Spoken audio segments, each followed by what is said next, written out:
దేవాది దేవుడు, మహాగణుడు, మన రక్షకుడు, మనల్ని ప్రేమించి గతించిన దినాలన్నీ కూడా దేవుడు తన కృపచేత మనల్ని కాపాడి ప్రభువుని ఇచ్చిన శ్రేష్టమైన దినాన్ని బట్టి నేను ప్రభుని స్తుతిస్తున్నాను.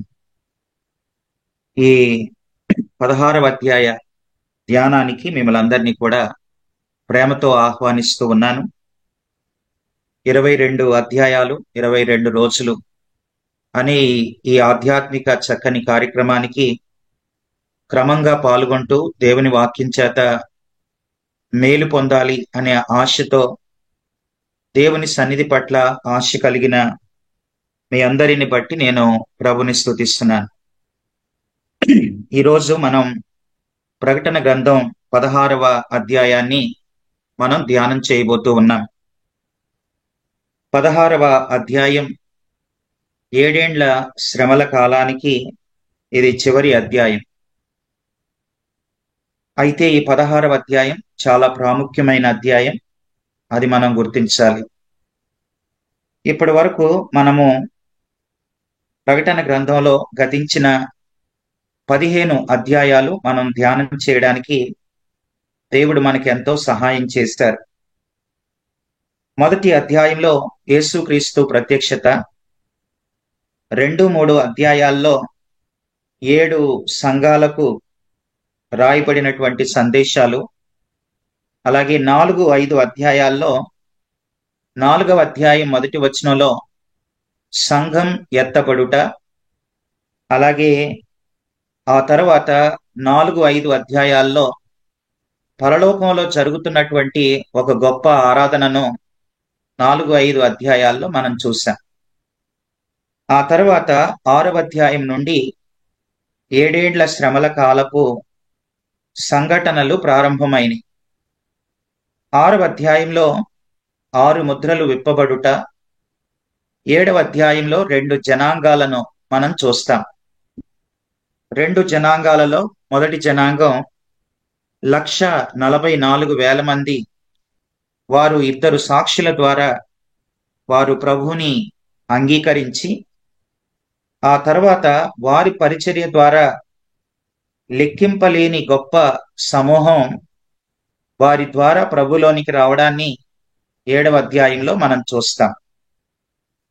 ఆ తర్వాత మనము 8వ అధ్యాయంలో 7వ ముద్ర విప్పబడగా 4 బూరలు ఊదబడుటను గురించి 8వ అధ్యాయంలో మనం చూస్తాం. భూమి మీద, భూమి చుట్టూ, భూమి క్రింద, ఆకాశంలో జరిగే విపత్తులను మనం 8వ అధ్యాయంలో 4 బూరల యొక్క ప్రాముఖ్యతను మనం అక్కడ చూస్తాం. తర్వాత 9వ అధ్యాయంలో 5వ బూర ఊదబడినప్పుడు అగాధములో నుండి మిడతల దండు భూమి మీదకి రావడం, అలాగే 6వ బూర ఊదినప్పుడు తూర్పు సైన్యం 20 కోట్ల మంది సైన్యం రావడాన్ని మనం 9వ అధ్యాయంలో మనం చూసాం. ఆ తర్వాత 10వ అధ్యాయంలో దేవదూత చేతిలో ఉన్న చిన్న పుస్తకాన్ని గురించి మనము ఆ పుస్తకాన్ని దేవుడు తినమని చెప్పడం, తర్వాత యోహాను వాటిని తినిన తర్వాత ఆ సంగతులను ప్రకటించమని ప్రభు చెప్పడం, ఇవి మనం 10వ అధ్యాయంలో మనం చూసాం. తర్వాత ప్రకటన గ్రంథం 11వ అధ్యాయంలో దేవుని ఆలయం, 2 సాక్షుల పరిచర్య. దేవుని ఆలయాన్ని గురించి మనం ధ్యానం చేశాం. ఆ తర్వాత 2 సాక్షులు కూడా వారు 3.5 సంవత్సరాలు వారు సేవ చేయుట, తర్వాత క్రూర మృగం ద్వారా వారు చంపబడి 3.5 దినాలు యెరూషలేము వీధుల్లో ఉండటం, ఆ తర్వాత వారు 3.5 దినాల తర్వాత మరలా వారు బ్రతికి పరలోకానికి వెళ్ళటాన్ని, ఈ విషయాలన్నీ మనం 11వ అధ్యాయంలో చూసాం. తర్వాత 12, 13 అధ్యాయాల్లో సాతాను యొక్క త్రిత్వం. ఎందుకంటే 12వ అధ్యాయంలో ఘట సర్పాన్ని మనం చూసాం. 13వ అధ్యాయం మొదటి 10 వచనాల్లో క్రూర మృగాన్ని గురించి మనం చూస్తాం. అలాగే 11 నుండి 13వ అధ్యాయం 18 వరకు అబద్ధ ప్రవక్తన గురించి చూశాం. కనుక 12, 13 అధ్యాయాల్లో సాతాను యొక్క త్రిత్వాన్ని గురించి మనం అక్కడ చూస్తాం. తర్వాత 14వ అధ్యాయంలో సియోనులో 1,44,000 మంది, వారిని గురించిన ఒక 6 గొప్ప మాటలు మనం మొదటి 5 వచనాల్లోనే మనం చూసాం. ఆ తర్వాత 14వ అధ్యాయంలో పరలోకము నుండి దేవదూత రాజ్య సువార్త, నిత్య సువార్తను ప్రకటించటం, ఆ తర్వాత 666 ముద్ర ఎవరైతే వేసుకున్నారో వారికి ఉన్నటువంటి విపత్తును తెలియచేయటం, 2 రకాల పంటలను గురించి, పంటను కోయటాన్ని గురించి 14వ అధ్యాయంలో మనం చూసాం. గింజల పంట, అలాగే ద్రాక్ష పండ్ల కోత అని 2 పంటల కోతను గురించి 14వ అధ్యాయంలో ధ్యానం చేయడానికి ప్రభు సహాయం చేశారు. అలాగే 15వ అధ్యాయంలో మనం ఏం చూస్తాం అనంటే 16వ అధ్యాయంలో పాత్రల తీర్పు ఉంది. ఆ తీర్పుకు సిద్ధపాటు 15వ అధ్యాయంలోనే మనం చూస్తాం. పాత్రల యొక్క తీర్పుకు సిద్ధపాటు 15వ అధ్యాయంలో 3 దర్శనాలుగా మనం 15వ అధ్యాయంలో చూడగలిగాం. మరొకసారి 15వ అధ్యాయం 6వ వచనాన్ని చదువుతున్నాను. 7 తెగుళ్ళు చేత పట్టుకొని ఉన్న ఆ 7 దూతలు నిర్మలమును ప్రకాశమానమునైన రాతిని ధరించుకొని రొమ్ముల మీద బంగారు దట్టీలు కట్టుకున్న వారై ఆ ఆలయములో నుండి వెలుపలికి వచ్చిరి అని మనం చూస్తాం. కనుక 7 దూతలు 7 పాత్రలు పట్టుకొని ఆలయములో నుండి వెలుపలికి వచ్చిరి. ఇది 15వ అధ్యాయం 6వ వచనంలో మనం చూసాం. కనుక పాత్రల తీర్పుకు సిద్ధపాటు 15వ అధ్యాయం వరకు మనం గతించినటువంటి దినాల వరకు మనం చూసాం. ఈరోజు మనం 16వ అధ్యాయాన్ని మనం ధ్యానం చేయబోతూ ఉన్నాం. 16వ అధ్యాయంలో మనం ఏం చూస్తాం అనంటే 21 వచనాలు ఉన్నాయి. 16వ అధ్యాయంలో 21 వచనాల్లో 7 పాత్రల తీర్పులు ఒక్క 16వ అధ్యాయంలోనే ఉన్నాయి. 7 పాత్రల తీర్పులు ఇదే అధ్యాయంలో ఉన్నాయి. కనుక 16వ అధ్యాయం ఇది చాలా తీవ్రమైన, దేవుని ప్రచండమైన కోపాన్ని తెలియచేసే ఒక అధ్యాయంగా 16వ అధ్యాయాన్ని మనం చూస్తాం. చూడండి, 16వ అధ్యాయం 2వ వచనంలో అంతట మొదటి దూత అని ఉంది.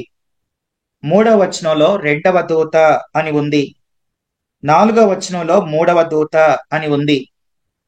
8వ వచనంలో 4వ దూత అని ఉంది. 10వ వచనంలో 5వ దూత ఉంది.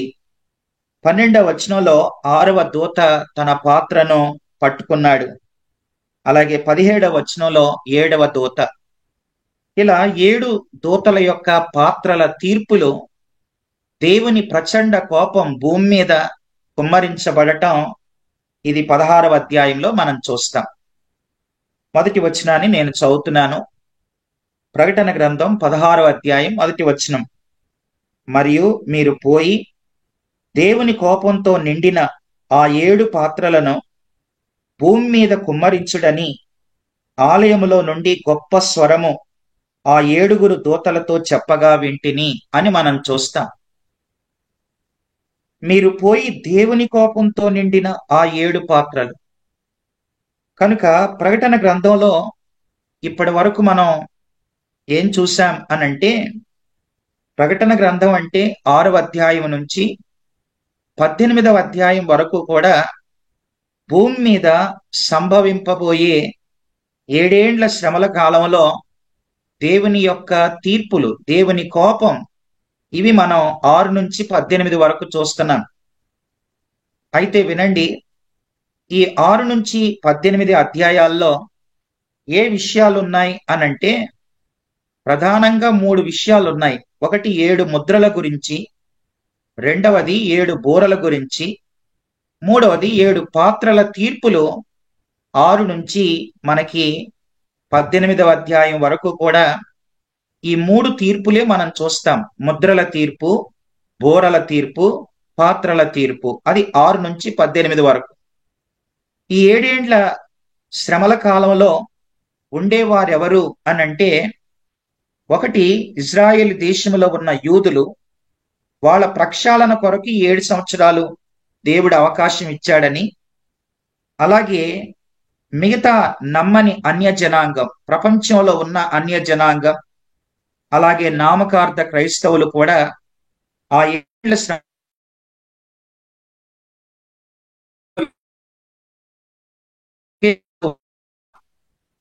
అయితే వినండి, ఇప్పుడు మనం ఈ 16వ అధ్యాయంలో మనం ఏం చూస్తాం అనంటే, దేవుడు 7 పాత్రల తీర్పుల్లో ఈ 16వ అధ్యాయంలో 7 పాత్రల తీర్పులు ఉన్నాయి. ఈ 7 పాత్రల తీర్పుల్లో ముద్రల పాత్రల్లో గాని, అలాగే బూరల పాత్రల్లో గాని కొంత దేవుని కనికరం, అలాగే దేవుని దయ మనం అక్కడక్కడ మనం చూసాం. దేవుని దయ, దేవుని కనికరంతో ఆయన కనికర సంపన్నుడై కొంత కనికరిస్తూ మనుషులు మారాలని ఎన్నో అవకాశాలు ఒక పక్క నుండి ఇస్తూనే ఉన్నాడు. అయితే ఈ పాత్రల తీర్పుల్లో జాగ్రత్తగా వినండి. పాత్రల తీర్పుల్లో దేవుని కనికరం కనబడదు. పాత్రల తీర్పుల్లో దేవుని దయ ఎక్కడా మనకి కనబడదు. అసలు ఈ పాత్రల తీర్పు ఏంటనంటే, దేవుని ప్రచండ కోపం భూమి మీద ఉన్న ప్రజల మీద కుమ్మరించబడుట, పాత్రను పోయుట. పాత్రల తీర్పుల్లో దేవుని కోపం అది భూమి మీద ఉంది. ఈ కోపం ఎప్పటి నుంచి ఉంది అనంటే, చాలా వేల సంవత్సరాల నుంచి దేవుడు అణుచుకుంటూ వస్తూ ఉన్నటువంటి కోపం ఈ పాత్రల తీర్పుల్లో భూమి మీద కుమ్మరించబడబోతూ ఉంది. అదే మొదటి వచనంలో మనం చదివాం. 16వ అధ్యాయం మొదటి వచనంలో, మీ పాత్రలు భూమి మీద కుమ్మరించండి, దేవుని కోపంతో నిండిన పాత్రలు భూమి మీద కుమ్మరించండి అని ఇక్కడ దేవదూత ఆ 7 దేవదూతలతో చెప్పడాన్ని మనం చూస్తా ఉన్నాం. కనుక దేవుని ఎరుగని అన్య జనాంగంపై, అలాగే దేవునిలో సరిగా ఉండని అలాంటి వారిపై దేవుని ప్రచండ కోపం ఈ పాత్రల తీర్పుల్లో కనబడుతుంది అని చెబుతూ ఉన్నాను. అయితే ఈ తీర్పులు ఎదుర్కొనేవారు ఎవరు అనంటే, ప్రాముఖ్యంగా దేవుడు మనం మారాలని, మార్పు చెందాలని ఎన్నో అవకాశాలు ఆయన ఇప్పుడు ఇస్తూనే ఉన్నాడు.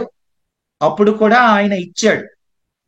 2 సాక్షుల మరణం ద్వారా దేవుడు అవకాశాన్ని ఇచ్చినట్లే, దేవదూత నిత్య సువార్త ద్వారా దేవుడు అవకాశాన్ని ఇచ్చినట్లే, ముద్రల తీర్పుల ద్వారా దేవుడు కొందరికి అవకాశం ఇచ్చాడు. బూరల తీర్పుల ద్వారా అవకాశాలు ఇస్తూనే ఉన్నాడు. అయినా దేవుడు మారటానికి, మార్పు చెందడానికి ఎన్నో అవకాశాలు ఇచ్చినా మారని వారు ఈ తీర్పులో పాలు పొందుతారు. అది మనం గుర్తించాలి. దేవుడు మారటానికి, మార్పు చెందడానికి ఎన్నో అవకాశాలు ఇచ్చినా ఎవరైతే మారో తర్వాత వాళ్ళ విధి విధానాల్లో అలాగే కొనసాగుతారో, దేవునికి అయిష్టంగా బ్రతుకుతారో, వారి ఈ పాత్రల తీర్పుల్లో వారు పాలు పొందుతారని దేవుని వాక్యం ఎంతో స్పష్టంగా మనకు తెలియచేస్తుంది. కనుక ఈ తీర్పులు చదువుతూ ఉంటేనే హృదయం కలవరం చెందుతుంది. ఆనాటి దినాల్లో ఉండబోయే వారి పరిస్థితులు ఎంత భయంకరమో. అసలు ఈ విషయాలన్నీ మనకి దేవుడు మన వరకు ఎందుకు తీసుకుని వస్తున్నాడంటే, అలాంటి పరిస్థితులు మనలో ఏ ఒక్కరు, మనం గాని, మన బంధువులు గాని, మన మిత్రులు గాని, మన స్నేహితులు గాని, మన ఇరుగు పొరుగు వారు గాని ఎవ్వరూ కూడా ఈ విపత్తులలో ఉండకూడదనే ప్రభు ఇప్పుడు కూడా మనకు అవకాశం ఇచ్చి ఈ సంగతులను ఆయన మనకు తెలియజేస్తూ ఉన్నాడు. సరే రండి, మనము పాత్రల కుమ్మరింపు, ఇది మొదటి వచనం. మరలా మొదటి వచనాన్ని చదువుతూ ఉన్నాను. మీరు పోయి దేవుని కోపంతో నిండిన ఆ 7 పాత్రలను భూమి మీద కుమ్మరించండి అని ఆలయములో నుండి గొప్ప స్వరం ఆ 7 దూతలతో చెప్పగా వింటి. మీరెళ్ళి కుమ్మరించండి, 7 పాత్రల్లో ఉన్న వాటిని కుమ్మరించండి అని దేవుని దూత చెప్పాడు. సరే, ఇప్పుడు కుమ్మరింపు జరగబోతుంది. మొదటి పాత్ర కుమ్మరింపు ద్వారా ఏం జరగబోతుందో 2వ వచనాన్ని నేను చదువుతూ ఉన్నాను. రండి, ప్రకటన గ్రంథం 16వ అధ్యాయం 2వ వచనం. అంతట మొదటి దూత వెలుపలికి వచ్చి తన పాత్రను భూమి మీద కుమ్మరింపగా ఆ క్రూర మృగము యొక్క ముద్ర గల వారికిని దాని ప్రతిమకు నమస్కారం చేయువారికిని బాధాకరమైన చెడ్డ పుండు పుట్టెను. ఇది మొదటి పాత్ర కుమ్మరించబడినప్పుడు ఎవరైతే 666 ముద్ర ఆ దినాల్లో వేసుకుంటారో అలా వేయించుకున్నటువంటి వారికి, అలాగే అబద్ధ ప్రవక్త, మనం 13వ అధ్యాయంలో చూసాం, ఆ అబద్ధ ప్రవక్త ఒక ప్రతిమను చేయించి ఆ ప్రతిమకే నమస్కరించాలి, ఆ ప్రతిమకే మొక్కాలి, ఆ ప్రతిమకే పూజ చేయాలి అని అబద్ధ ప్రవక్త ప్రతిమను పూజించాలని ప్రేరేపించాడు. చాలా మంది ఆ విగ్రహాన్ని, ఆ ప్రతిమను పూజిస్తారు.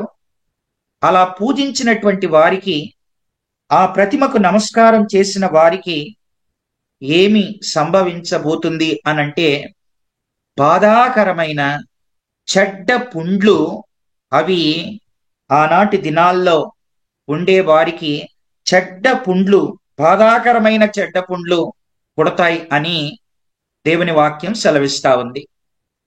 అయితే చెడ్డ పుండ్లు అని బైబిల్లో ఉంది.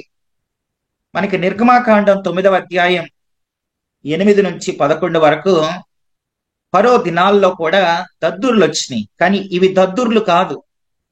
అలాగే యోబు అనే భక్తునికి కూడా 2వ అధ్యాయం 7వ వచనంలో తన శరీరం మీద కురుపులు, ఇవి కురుపులు కాదు, ఇవి పుండ్లు, ఇవి చాలా భయంకరమైన పుండ్లు. 16వ అధ్యాయం 2వ వచనంలో చెడ్డ పుండ్లు అని మనం చూస్తాం.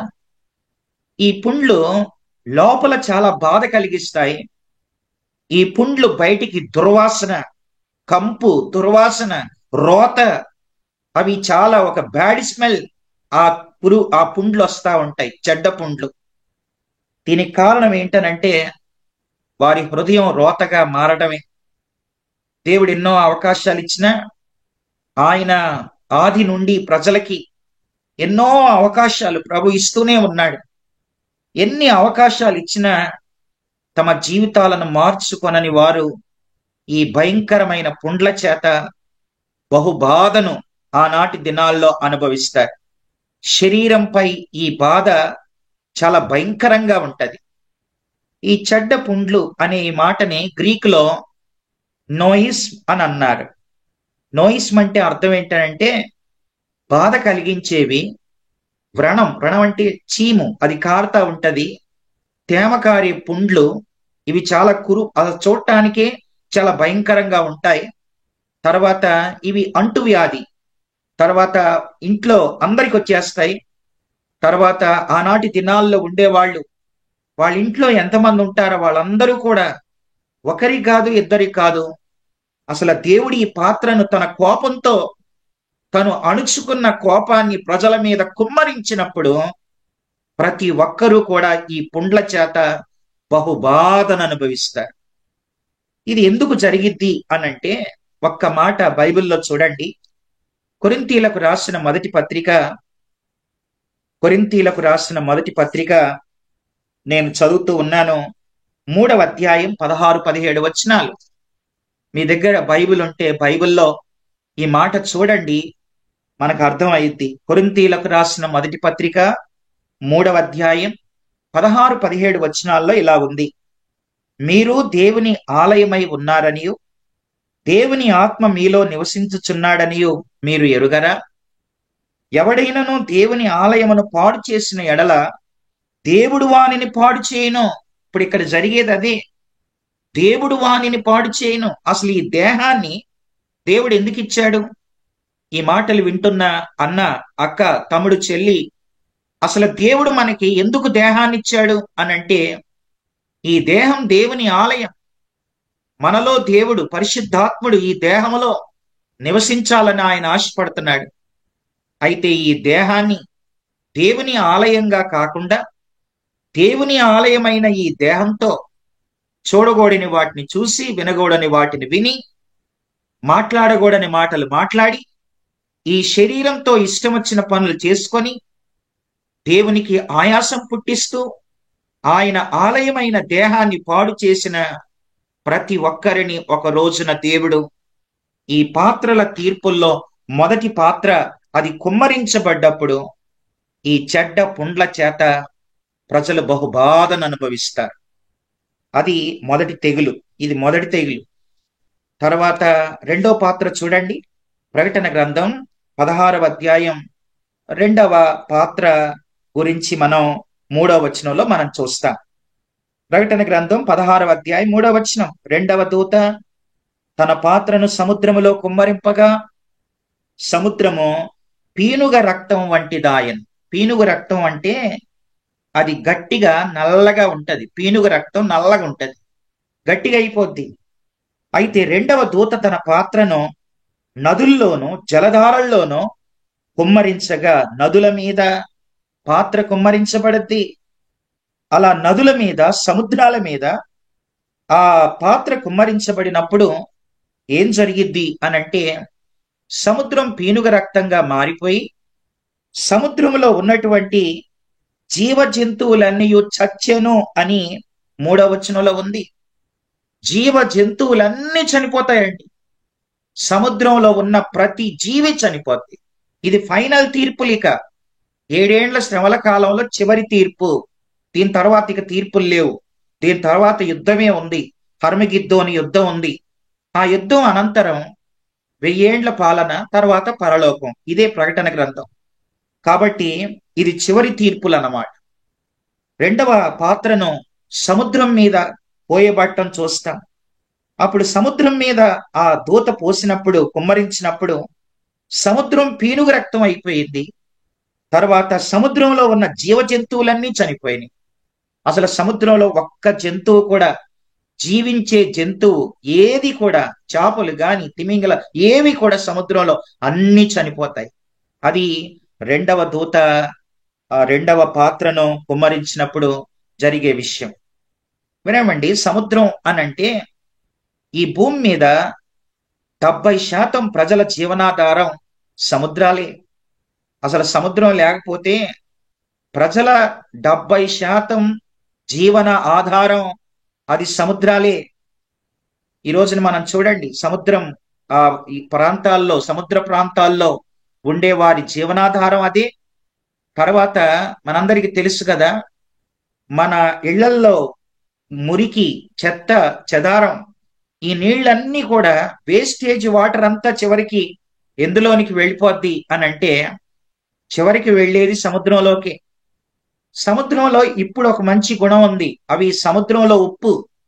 కాబట్టి ఈ చెత్తంతా అది తీసుకొని తర్వాత సముద్రం మేఘాల వలె మనుషులకు వర్షాన్ని ఇస్తూ జీవనాధారంగా సముద్రాలు మార్చబడుతున్నాయి. ఇదంతా దేవుడు పెట్టిన ఒక సిస్టమ్. అయితే రెండవ పాత్ర అది భూమి మీద, సముద్రం మీద కుమ్మరించగా ఏం జరుగుతుంది అనంటే జీవ జంతువులన్నీ చచ్చిపోతాయి. అసలు సముద్రంలో ఒక్క జీవి కూడా ఉండదు, అన్నీ చనిపోతాయి అని మనం రెండవ దూత ఆ పాత్రను కుమ్మరించినప్పుడు జరిగే సంభవంగా చూస్తాం. ఇది రెండవ దూత. తర్వాత చూడండి, మూడవ దూత తన పాత్రను కుమ్మరించినప్పుడు ఏం జరగబోతుంది? 16వ అధ్యాయం 4వ వచనం. మూడవ దూత తన పాత్రను నదుల్లోనూ జలధారల్లోనూ కుమ్మరింపగా అవి రక్తమాయను అని మనం చూస్తాం. అంటే మూడవ దూత పాత్రను జలధారల మీద కుమ్మరిస్తాడు. జలధారలు అనంటే డ్రింకింగ్ వాటర్, త్రాగు జలాలు. అసలు కొన్ని రాష్ట్రాల్లో అంతెందుకు, మన కొన్ని ప్రాంతాల్లో, మనం ఉంటున్న కొన్ని ప్రాంతాల్లో సరైన నీళ్లు దొరక్క, తాగడానికి నీళ్లు సరిగా లేక ఇప్పుడే ఇబ్బందులు పడే వాళ్ళు చాలా మంది ఉన్నారు. అటు ఆంధ్ర ప్రాంతం గాని, తెలంగాణ ప్రాంతం గాని, తర్వాత మన చుట్టూ ఉన్న రాష్ట్రాల్లో ఈనాడు మనుషులు త్రాగడానికి సరైన ఆ జలధారలు లేక ఇబ్బందులు పడే వాళ్ళు ఇప్పటికీ ఉన్నారు. కొన్ని కొన్ని ప్రాంతాలకి నేను వెళ్ళినప్పుడు వాళ్ళ నీళ్లు, త్రాగటానికి నీళ్లే సరిగా ఉండవు. వాళ్ళు వాడుకోవడానికి నీళ్లు కూడా ప్రాబ్లం వచ్చేసింది. చాలా బిందుల్లోనో, తర్వాత డ్రమ్ముల్లోనో నీళ్లు నింపుకొని చాలా జాగ్రత్తగా ఇప్పుడే అలా వాడుకునే పరిస్థితులు ఉన్నాయి. కానీ 7వ పాత్రను జలధారల మీద కుమ్మరించినప్పుడు ఏం జరిగిద్ది అనంటే, చూడండి ఆ మాట, జలధారల్లోనూ కుమ్మరింపగా అవి రక్తమాయను. అంటే జలధారలన్నీ ఇంకిపోతాయి, అన్ని రక్తమే, త్రాగడానికి నీళ్లే ఉండవండి. ఏ మనిషి తాగడానికి నీళ్ళు లేకపోతే ఎన్ని రోజులు బ్రతుకుతాడు? మీరే ఆలోచించండి. ఒక పక్కనేమో భయంకరమైనటువంటి ఆ పుండ్లు, భయంకరమైన పుండ్ల చేత బాధలు అనుభవిస్తూ, తర్వాత త్రాగు జలమేమో రక్తమైపోయి, త్రాగడానికి మంచినీళ్ళు లేక, తర్వాత వంట వండుకుందామంటే వంటకు మంచినీళ్ళు ఉండవు. తర్వాత ఒకవేళ తాగడానికా అనంటే మంచినీళ్లు దొరకవు. తర్వాత భయంకరమైన పుండ్లు కడుక్కోవటానికి, ఆ పుండ్లను దేంతో కడుక్కుంటారు? పుండ్లను కడుక్కోవడానికి నీళ్లే కదా కావలసింది, జలాల ధారలే కదా కావలసింది. కనుక పుండ్లను కడుక్కోవడానికి నీళ్లుండవు, వంట వండుకోవడానికి నీళ్లుండవు, త్రాగడానికి మంచి నీళ్లు ఉండవు. No kicking, no cooking, no drinking, no cleaning. ఆ దినాలు ఎంత భయంకరమైనవో అసలు మనం ఊహించలేం. వినండి క్రీస్తునందు ప్రియమైన వారులారా, 3వ దూత తన పాత్రను ఆయన జలధారల మీద కుమ్మరించినప్పుడు అవన్నీ రక్తంగా మారిపోతాయి అని మనం చూస్తున్నాం. దీనికి వారు పాత్రులే, దీనికి వారు పాత్రులే. ఎందుకనంటే దేవుడు ఎన్నో అవకాశాలు ఇచ్చినప్పుడు మారలేదు. మాకేం తక్కువ అయింది, మేము మినరల్ వాటర్ కొనుక్కుంటాం అని అలాంటి ఆలోచనలతో ఉండుంటారు. కానీ అసలు జలధారలే ఉండవు, అసలు అన్ని రక్తం అయిపోతాయి. తర్వాత చూడండి, 6వ వచనాన్ని చదువుతున్నాను.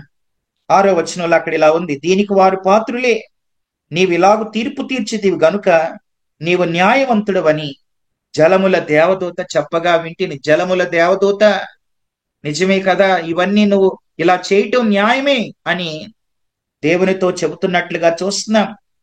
అందుకు అవును ప్రభువా, దేవా సర్వాధికారి, నీ తీర్పులు సత్యములను న్యాయములనై ఉన్నవని బలిపీఠం చెప్పుట వింటిని. అంటే బలిపీఠం కింద ఎవరున్నారు అనంటే శ్రమల కాల పరిశుద్ధులు ఉన్నారు. వారేం చెప్తున్నారంటే ఇవి జరుగుతున్నప్పుడు వాళ్ళు ముందే మనం చూసాం, ముందు అధ్యాయాల్లో వాళ్ళు ఇలాగా ప్రార్థన చేశారు బలిపీఠం కింద నుండి, ప్రభువా దేవా సర్వాధికారి, నాయన మా రక్తాన్ని ఒలికించారు, మేము మిమ్మల్ని నమ్ముకున్నందుకు ఎన్నో బాధలు పెట్టారు, భయంకరమైన పరిస్థితులు, హతసాక్షులమై ఈ బలిపీఠం కింద ఉన్నాం, కనుక భూమి మీద తీర్పు తీర్చవా అని వారి మొరలకి ఇక్కడ జవాబు వస్తుంది. వాళ్ళు చేసిన ప్రార్థనలకి జవాబు ఈ భూమి మీద ఈ పాత్రల తీర్పుల్లో మనం చూడబోతా ఉన్నాం. ఇది 3వ దూత పాత్ర ఆయన కుమ్మరించినప్పుడు జలధారలన్నీ కూడా రక్తం అయిపోతాయండి. ఒకటేమో ఒక దూత పాత్రను కుమ్మరించినప్పుడు చెడ్డ పుండ్లు, 2వ దూత పాత్రను కుమ్మరించినప్పుడు సముద్రం అంతా కూడా పీనుగు రక్తం అయిపోయి జంతువులన్నీ చచ్చిపోతాయి. 3వదిగా మరొక దూత జలధారల మీద కుమ్మరించినప్పుడు తాగడానికి నీళ్లుండవు, బహు భయంకరమైన పరిస్థితి. తర్వాత చూడండి, ప్రకటన గ్రంథం 16వ అధ్యాయం 8, 9 వచనాల్లో 4వ దూత యొక్క ఆ పాత్రను కుమ్మరించినప్పుడు జరిగే పరిస్థితిని మనం చూస్తాం. 8వ వచనాన్ని చదువుతున్నాను. 4వ దూత తన పాత్రను సూర్యుని మీద కుమ్మరింపగా మనుషులను అగ్నితో కాల్చుటకు సూర్యునికి అధికారమియ్యబడెను. ఇది చాలా భయంకరం. 4వ పాత్రను సూర్యుని మీద కుమ్మరిస్తాడు. ఇక సూర్యుడు తన ప్రతాపాన్ని చూపిస్తాడు. సూర్యుని మీద కుమ్మరించగా ఏం జరిగిద్ది? మనుష్యులను అగ్నితో కాల్చుటకు సూర్యునికి అధికారం ఇవ్వబడేది. అప్పుడప్పుడు అనిపిస్తుంది, అసలు మన ఈ సంవత్సరం ఉన్న ఎండలు అంతకుముందు సంవత్సరాల్లో లేవు. గత సంవత్సరాలతో పోలిస్తే ఈ సంవత్సరం ఎండలు చాలా తీవ్రంగానే ఉన్నాయి అని మనందరం ఎరుగుదాం. ఈ సంవత్సరం ఎండలకి చాలా మంది భరించలేకపోయారు. తర్వాత కొందరు ఈ ఎండలను భరించలేక ప్రాణాలు కోల్పోయిన వాళ్ళు కూడా ఉన్నారు. ఎండ దెబ్బ తలిగి తర్వాత సన్ స్ట్రోకులు వచ్చి చనిపోయిన వాళ్ళు కూడా ఉన్నారు. కానీ చూడండి, 4వ దూత తన పాత్రను సూర్యుని మీద కుమ్మరించినప్పుడు మనుషులను అగ్నితో కాల్చుటకు సూర్యునికి అధికారం ఇవ్వబడిను. కాగా మనుషులు తీవ్రమైన వేడిమితో కాలిపోతారు. తీవ్రమైన వేడిమితో కాలిపోతారు. ఒకవైపునేమో చెడ్డ పుండ్లు, మరొక వైపున ఈ వేడి, ఈ ఎండలకి ఆ పుండ్లకి భయంకరమైన, ఒక పక్కన దుర్వాసన, ఒక పక్కన వేడి తట్టుకోలేకపోవటం, ఇలాంటివి భయంకరంగా మనం చూస్తాం. అంటే మీలో కొంతమంది అనుకోవచ్చు, ఏసీలు ఉంటాయి కదా అని. ఏసీలు ఉంటే ఇంత భయంకరంగా దేవుని ఉగ్రత, సూర్యుడు మనుషులను కాల్చే కాల్చే అంత వేడిమితో దేవుడు అలా సూర్యునికి అధికారం ఇచ్చినప్పుడు ఈ ఏసీలు ఏం పనిచేస్తాయి ఆలోచించండి. వినండి, మనుషులను అగ్నితో కాల్చుటకు సూర్యునికి అధికారం ఇవ్వబడెను. మనుషులు తీవ్రమైన వేడిమితో కాలిపోతారు. వినండి, ఈనాడు సూర్యుడి దగ్గరికి ఎవరైనా వెళ్ళగలుగుతారా అంటే చంద్రమండలానికి వెళ్ళగలుగుతున్నారు, కానీ సూర్యమండలానికి ఎవరైనా వెళ్ళగలుగుతారా? వెళ్ళలేదు. ఎందుకనంటే సూర్యుని దగ్గర 10,000 డిగ్రీల వేడి ఉంటదట. సూర్యుని దగ్గర 10,000 డిగ్రీల వేడి, 10,000 డిగ్రీల వేడి మరి సూర్యుని దగ్గర ఉంటే మన టెంపరేచర్ అంతా సమ్మర్లో 40, 50, 60. 60 ఎప్పుడు లేదు, ఒకవేళ 70 ఉంటుందా?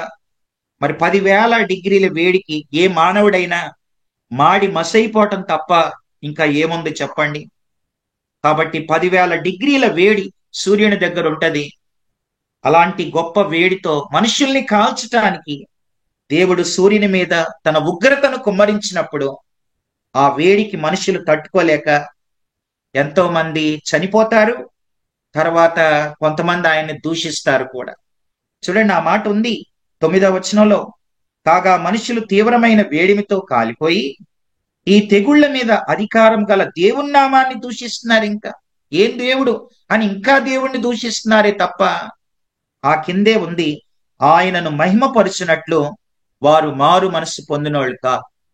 అంటే వీళ్ళెవరనంటే వాళ్ళ హృదయాలను కఠినం చేసుకున్నవాళ్ళు. దేవుడు ఒకసారి మనకు అవకాశం ఇచ్చినప్పుడు మారాలి. దేవుడు నీతో మాట్లాడుతున్నప్పుడు ఆయన వైపు తిరగాలి. ఇది నా కొరకే దేవుడు మాట్లాడుతున్నాడు అని తెలిసినప్పుడు ఆయన వైపు తిరగాలి. ఆయన వైపు తిరగకుండా ఒక పక్కన దేవుడు ఎన్నో వాక్యాలు మన మీద ఆయన వినిపిస్తూ ఉన్నా ఎవరైతే తమ హృదయాలు కఠినం చేసుకుంటారు, కొంతమంది చూడండి, వాళ్ళు ఎన్ని చెప్పినా మారరు. వాళ్ళనే మొండి వాళ్ళు అంటారు. మరొక మాటలో చెప్పాలంటే వాళ్ళనే మూర్ఖులు అని అంటారు. కనుక మూర్ఖులు అంటే వారికి తెలియదు, ఎవరు చెప్పినా వినరు, వాళ్ళనే మూర్ఖులు అని అంటారు.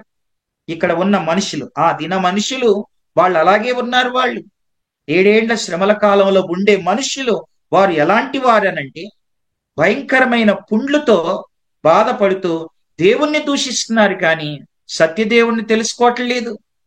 తర్వాత నదులన్నీ జీవనాధారం పోయినా నిజంగా దేవుణ్ణి తెలుసుకోవట్లేదు. అలాగే త్రాగడానికి నీళ్ళు లేకపోయినా ప్రభు వైపు తిరగట్లేదు. అలాగే వేడిమి చేత కాల్చబడుతూ ఉన్న ప్రభు తట్టు తిరగట్లేదండి. దేవుడు కరోనాను పంపించి తన వైపు ప్రజలు తిరగాలని లోకం అంతటికీ ఆయన పాఠాలు నేర్పుతూ ఉంటే కరోనాలో చాలా మంది బిజినెస్లు చేసుకొని తర్వాత చిన్న చిన్న ఇంజెక్షన్లు 3,000, 4,000, 500, 10,000 ఉన్న వాటిని 50,000, 60,000 కమ్ముకొని అసలు ఈ తెగులు ఎందుకు వచ్చింది, నేను ఎవరు పంపించారు, దీనివల్ల నేను ఏ పాఠం నేర్చుకోవాలి అని ప్రభు తట్టు తిరిగే వాళ్ళు తక్కువైపోయారు.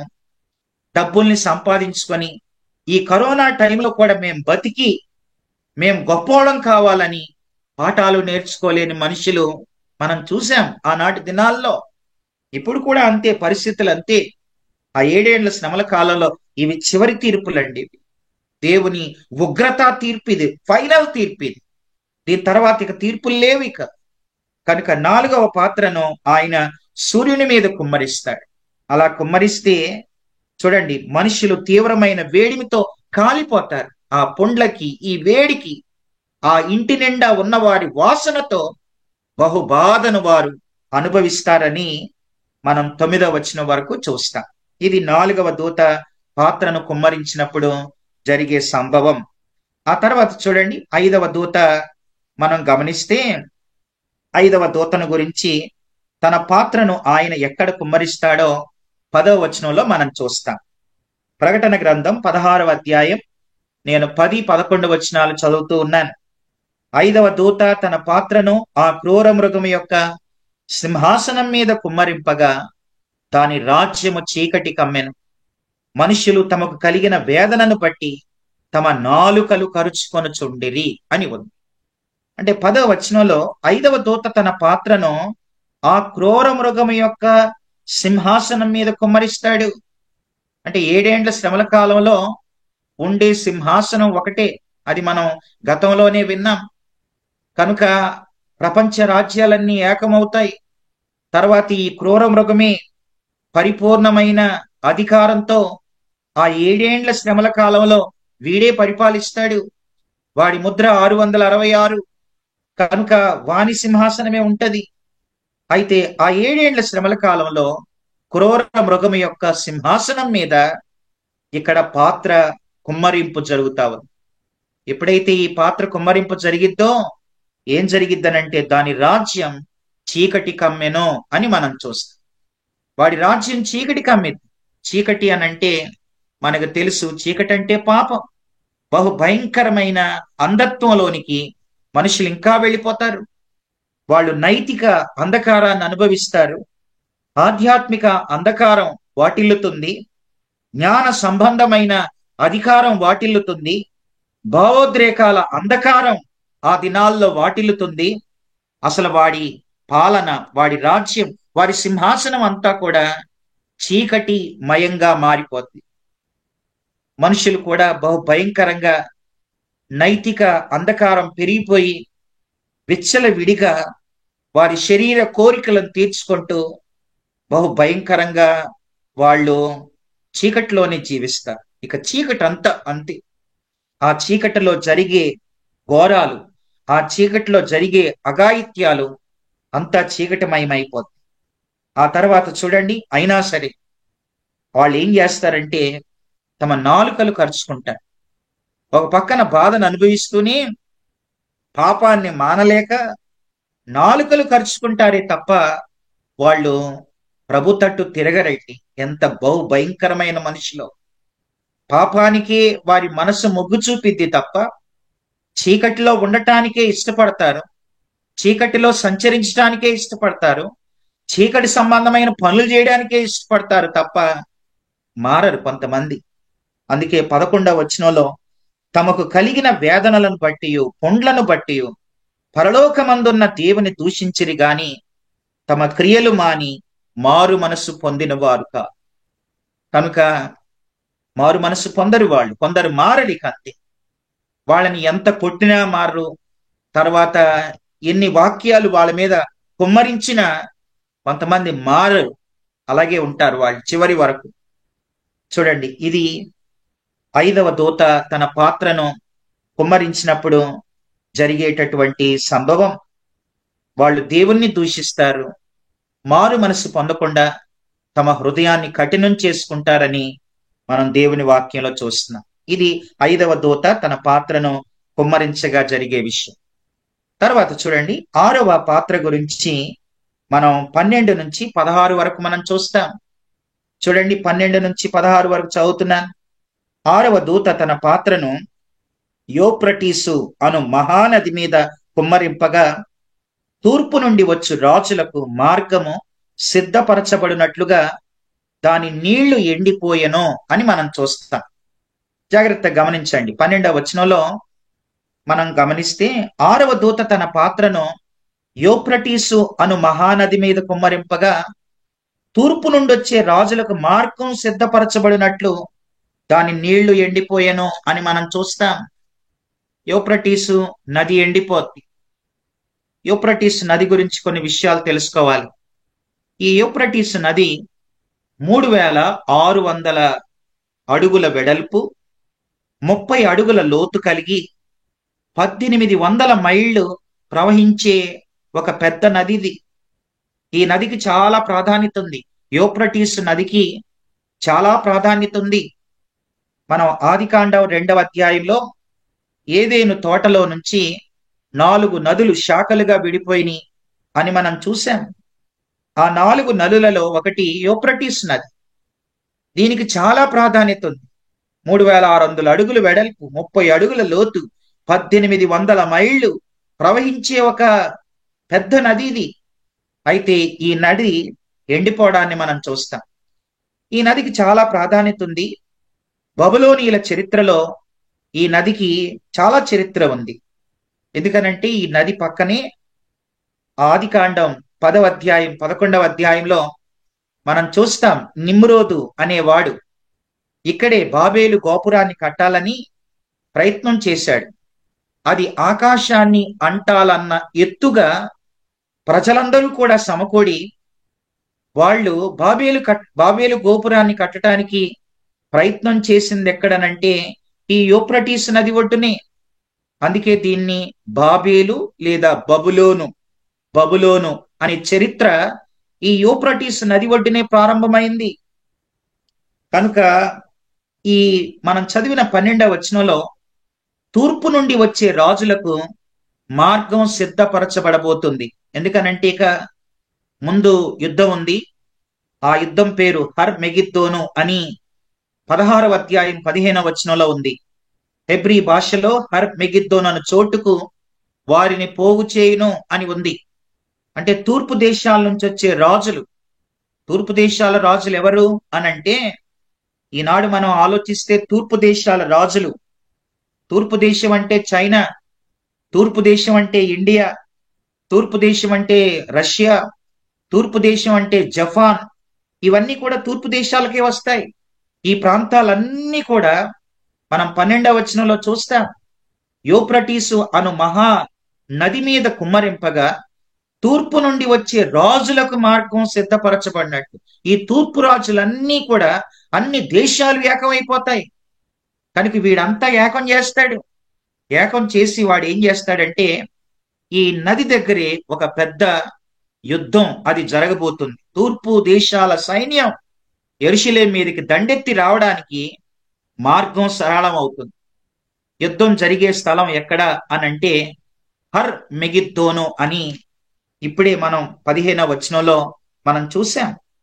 అయితే చూడండి, మనం మరొకసారి 12వ వచనాన్ని చదువుతున్నాను. 6వ దూత తన పాత్రను యూఫ్రటీసు అను మహానది మీద కుమ్మరింపగా తూర్పు నుండి వచ్చు రాజులకు మార్గం సిద్ధపరచబడినట్లు దాని నీళ్లు ఎండిపోయెను.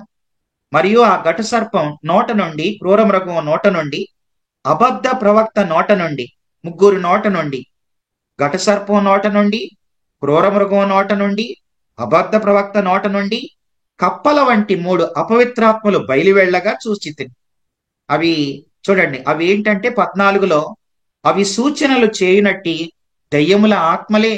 అంటే ఈ ఘట సర్పం తన నోట నుండి, క్రూర మృగం తన నోట నుండి, తర్వాత అబద్ధ ప్రవక్త తన నోట నుండి ఈ ప్రపంచ దేశాలలో ముఖ్యంగా తూర్పు దేశాల సైన్యాన్ని వాళ్ళు సమకూరుస్తారు. సైన్యాన్ని, ఆర్మీనంతా సమకూరుస్తారు వాళ్ళు. అదే మనం చూస్తాం 13లో. 14లో అవి సర్వాధికారి అయిన దేవుని మహాదినము జరుగు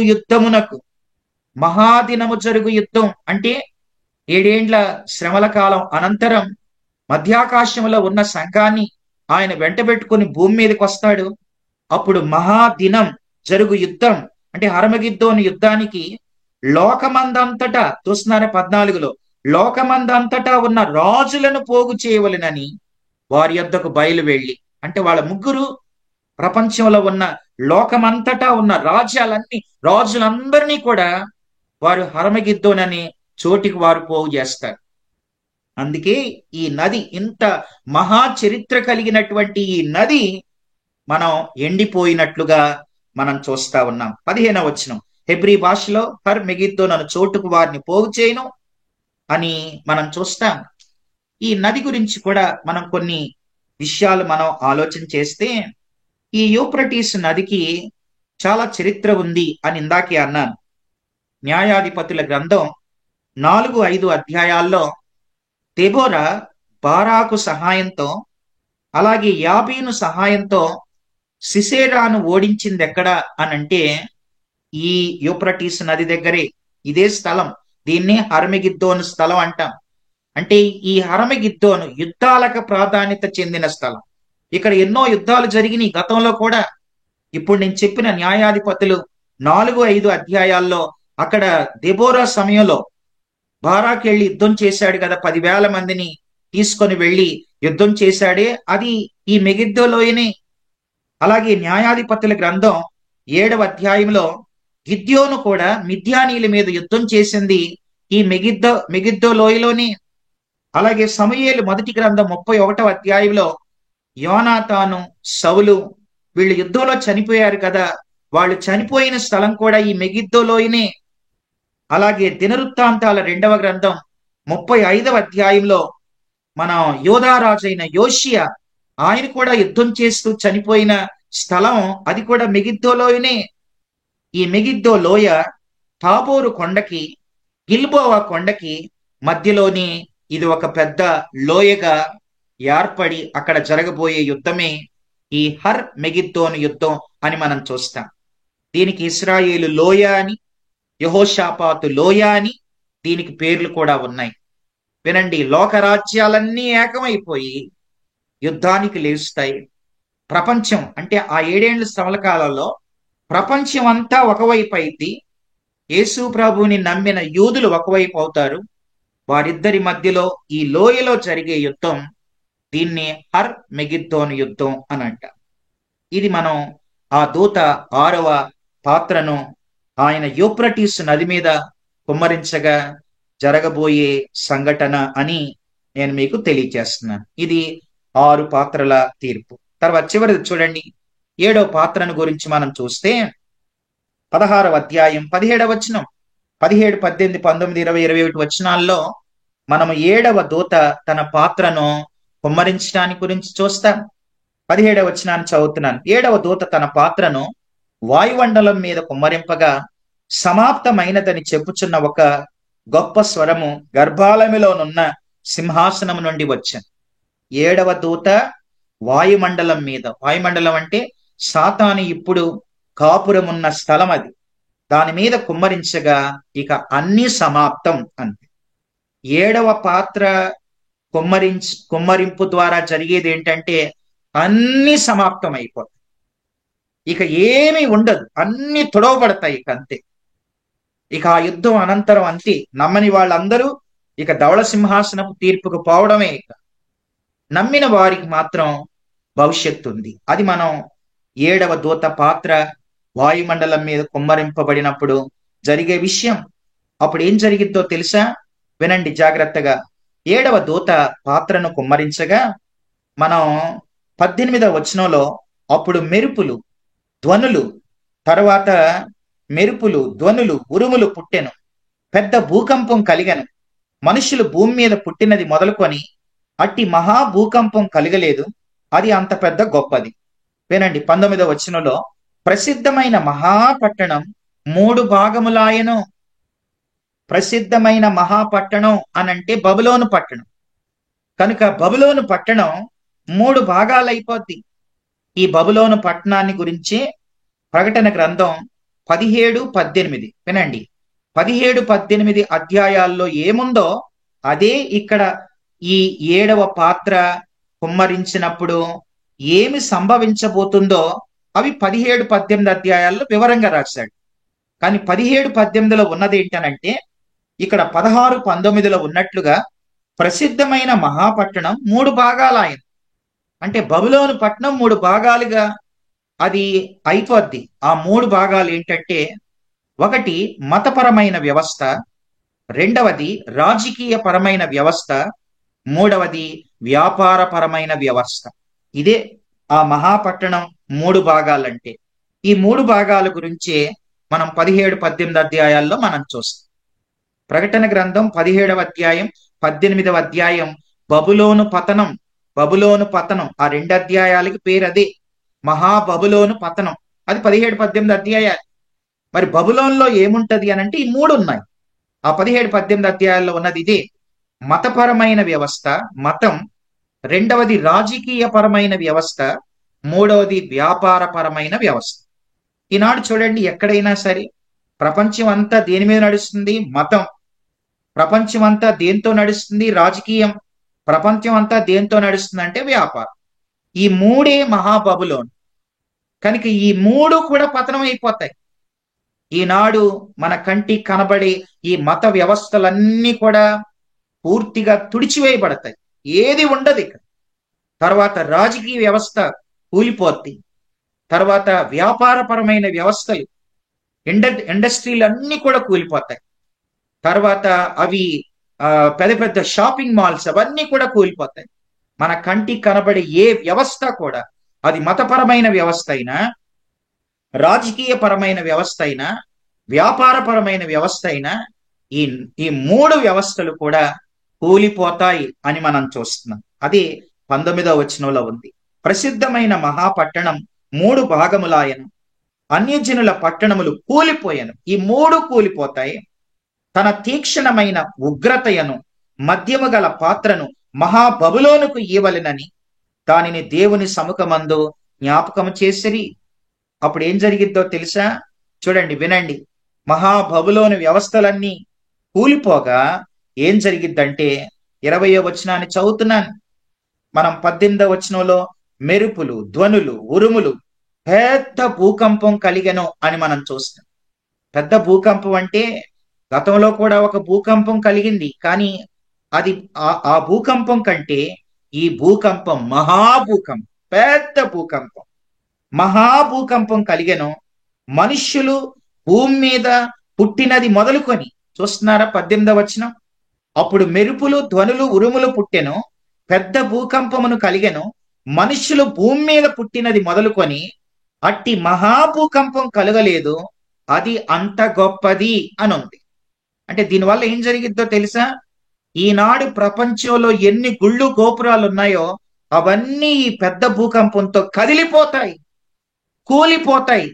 మత వ్యవస్థలన్నీ కూలిపోతాయి, రాజకీయ వ్యవస్థలన్నీ కూలిపోతాయి, అలాగే వ్యాపార వ్యవస్థలన్నీ కూలిపోతాయి. ఇప్పుడు పెద్ద పెద్ద గుళ్ళు గోపురాలు ఎన్నో ఉన్నాయి ప్రపంచంలో, అవన్నీ ఒక రోజు ఉంటాయా? ఈ పెద్ద భూకంపం కలిగినప్పుడు, అది మనుషులు భూమి మీద పుట్టినది మొదలుకొని అట్టి మహాభూకంపం కలగలేదు, అదంత గొప్పది. ఏ గుళ్ళు గోపురాలు ఉండవు ఇక. అదే మత వ్యవస్థ. దీన్ని బబులోను వ్యవస్థ. అది 17, 18 అధ్యాయాల్లో ఇంకా వివరంగా రాయబడినది ఇదే అని మీకు తెలియచేస్తున్నాను. ఆ తర్వాత చూడండి, 20వ వచనం ఏముంది? ప్రతి ద్వీపం పారిపోయాను. ద్వీపాలు ఉంటాయా? గుట్టలు, మెట్టలు, కొండలు ఏవైనా ఉంటాయా అని అంటే ఆ కొండలు ఉండవు. తర్వాత ఆ దినాల్లో ఎన్ని కొండలు ఉంటాయి? చూడండి 19వ వచనం. ఒక్కసారి 17వ అధ్యాయం 9వ వచనంలో, ప్రకటన గ్రంథం 17:9లో, ఇందులో జ్ఞానము గల మనస్సు కనబడును. ఆ 7 తలలు ఆ స్త్రీ కూర్చున్న 7 కొండలు ఏ కొండలైనా ఉండవు. కొండలన్నీ కూడా కదిలిపోతాయి, పర్వతాలన్నీ కదిలిపోతాయి, కూలిపోతాయి. దేవుని మహా ఉగ్రత దినం ఇది. ఇది ప్రచండ కోపం. ఆయన కోపం. ఆయన కోపానికి ఎవరు నిలవగలుగుతారు? కనుక 20వ వచనం, ప్రతి ద్వీపం పారిపోయెను, పర్వతాలు కనబడకపోయాను. ఇప్పుడు కనబడే పర్వతాలు, గుట్టలు, మెట్టలు, వాటి మీద కట్టబడ్డవి ఏది కూడా ఉండదండి. అన్ని కూలిపోతాయి, పర్వతాలు కనబడకపోయాను. తర్వాత చూడండి, ఇంకో పెద్ద విపత్తు జరిగింది. ఏం జరిగిద్దనంటే, చూడండి అదే 20వ వచనంలో ఏముంది? 21లో, 5 మణుగుల బరువుగల పెద్ద వడగండ్లు ఆకాశము నుండి మనుష్యుల మీద పడెను అని మనం చూస్తాం.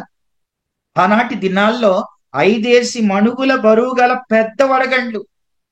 5 మణుగులు అని అంటే 50 కేజీలు. అది నేను మీకు వేరే చెప్పాల్సిన పని లేదు. 5 మణుగులు అంటే 50 కిలోలు.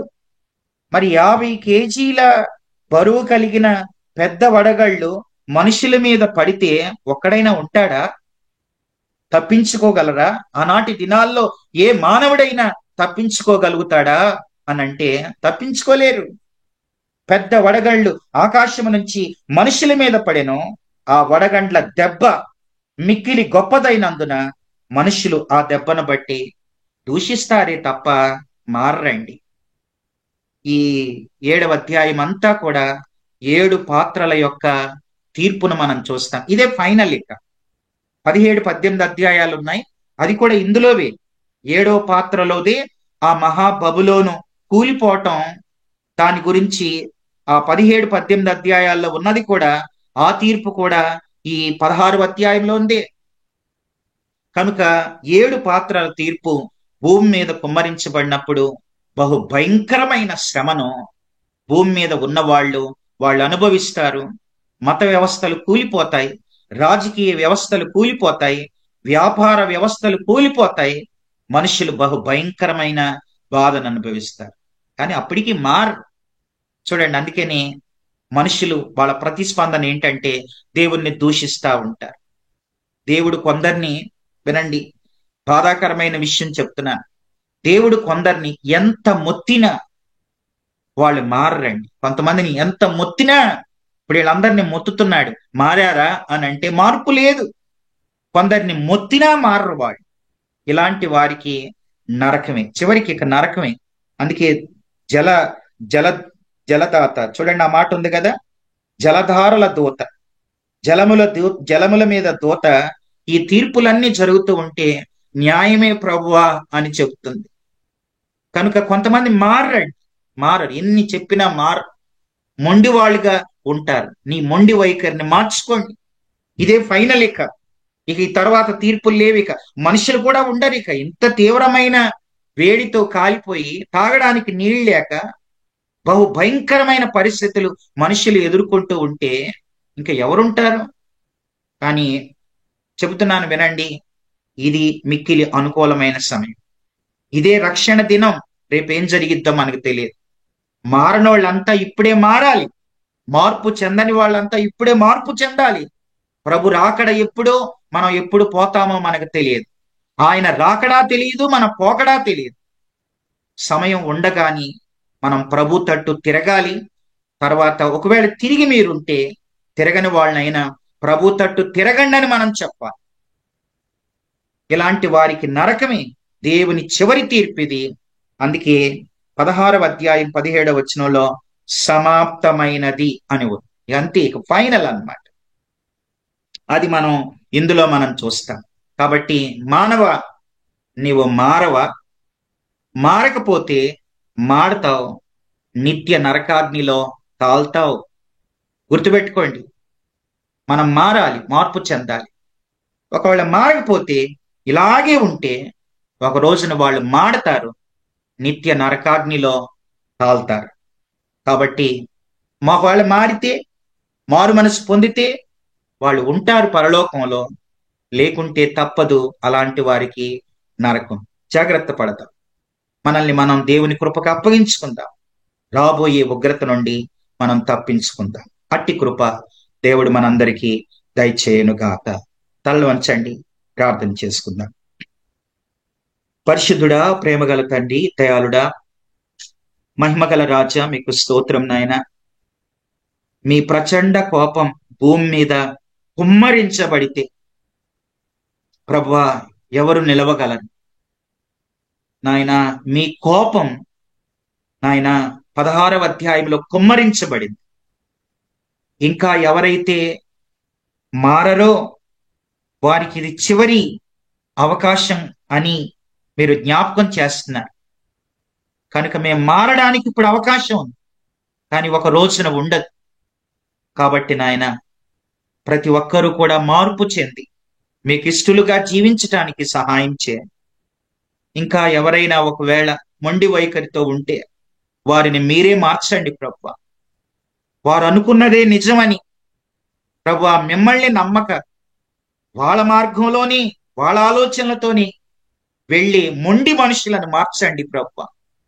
మీ ఉగ్రతకు మీ తీవ్రతకు ఎవరు గురి కాకుండా సహాయం చేయండి ప్రభువా. ఆనాటి దినాల్లో ఇప్పుడున్న ఈ మత వ్యవస్థలుండవు, ఇప్పుడు మేము చూసే రాజకీయ వ్యవస్థలుండవు, వ్యాపార వ్యవస్థలు ఉండవు. కాబట్టి నాయన, ఎవరికి వారు తమ జీవితాలను దిద్దుకొని సరిచేసుకొని మీకు ఇష్టలుగా బ్రతకడానికి కృపనిమ్మని మీ దయగల హస్తాలకు మమ్మలను మా కుటుంబాలను అప్పగించుకొని ప్రభువా, మారిన బిడ్డలున్నారు, ఇంకా మార్పు లేని వారు ఎందరో ఉన్నారు. కనుక మారని వారు మారుటకు, మారిన వారు మారని వారికి చెప్పుటకు, వారికి మాదిరిగా ఉండుటకు కూడా మీరే కృపను చూపించమని మీ దయగల హస్తాలకు మమ్మలను మేము అప్పగించుకుంటూ యేసుక్రీస్తు ఘనమైన నామములో ప్రార్థించి అడిగి వేడుకొనుచున్నాము తండ్రి. ఆమేన్. మన తండ్రి అయిన దేవుని ప్రేమ, కుమారుడైన యేసుక్రీస్తు కృప, పరిశుద్ధాత్మ దేవుని సహవాసం సదాకాలం తోడై ఉండును గాక. ఆమేన్.